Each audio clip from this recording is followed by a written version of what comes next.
Morning, everybody. It's December and we have a brand new series for the whole of this month called Share the Light. We just want to share the light in any way that we can in such a season where there's been a lot of darkness and a lot of hardship. We want to share Jesus' light in any way that we can. And today we're going to be looking at the shepherd's story and we're going to be looking at the light of fire. You know, fire right here in front of me is amazing, isn't it? It's passion. It speaks of passion. It speaks of wildness.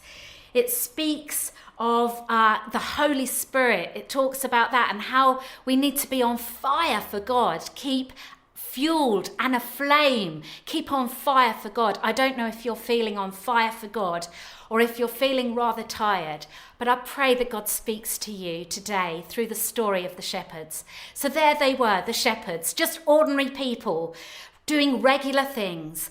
Up in their hilltop, they would have been maybe very, very cold, very smelly, maybe a bit fed up, huddled around a fire. I can imagine them huddled around a fire. There they were, just doing normal things, when suddenly the whole of the sky is illuminated with angels and they're singing and they're proclaiming that Jesus is born, the best news of all. The shepherds are terrified, absolutely terrified. I mean, you would be, wouldn't you? I would be. They are so scared. And the angels say, don't be afraid because we're bringing you great news. There's a baby that's born for you, the light of the world. Go and find him. He's in a manger just down there in Bethlehem and go and worship him. And so that's what they did.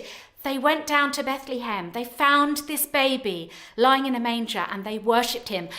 There was something lit in their hearts that day that would never go out. I can imagine them as old people telling their story of how they met Jesus and the angels and all that happened that day. They worshipped him. Their attention was on him.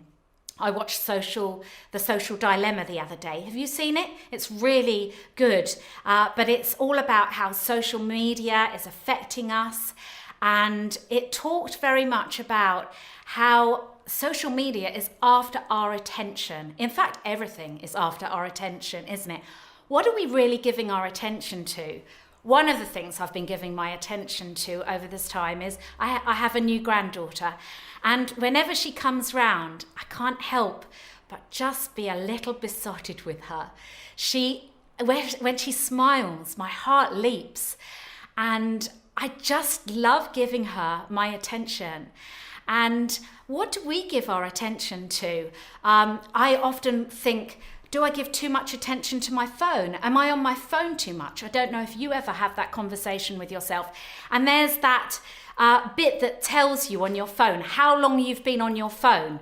And I often think, I haven't been on my phone long today, maybe 2 hours. And then I look and it says, your screen time is 4.5 hours today. And I think, no way, I couldn't have done that. What about how much time we're thinking about different things?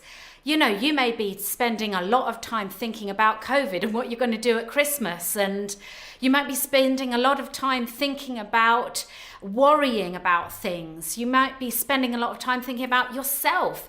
And if there was a little app that came up at the end of your day, would we be surprised? What if we thought we were thinking about COVID like 2 hours and it said, you have been thinking about COVID and Christmas for 14 hours today? We'd be like, no way. What are we giving our attention to? What we give our attention to is so important.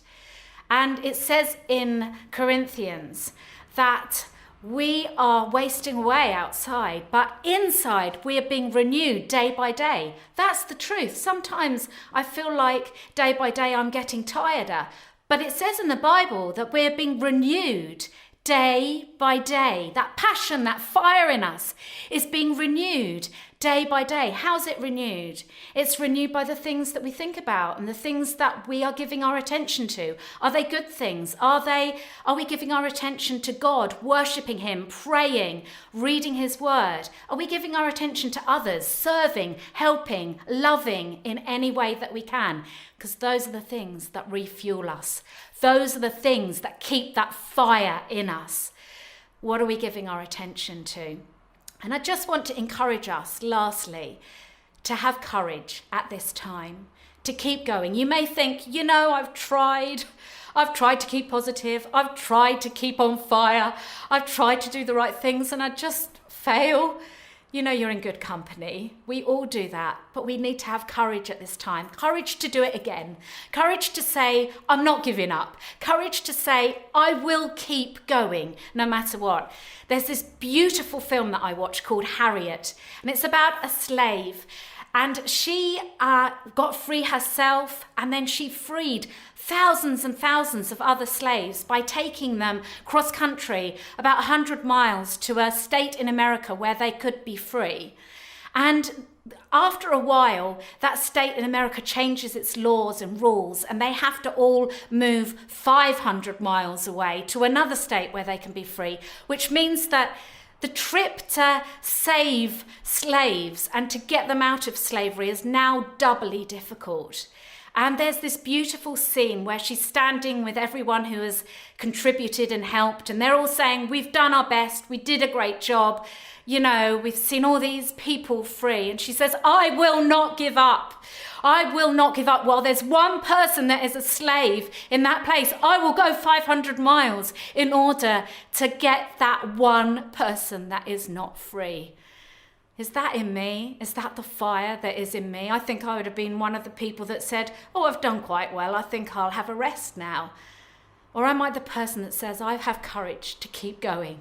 I have courage to go again because I want to see people free. I want to share the light. I want to see the goodness of God come this Christmas. I pray that you will be blessed this Christmas, that you will have courage this Christmas, that you will give your whole attention to Jesus, the light of the world who came to bring you light. Be blessed. So much love to you.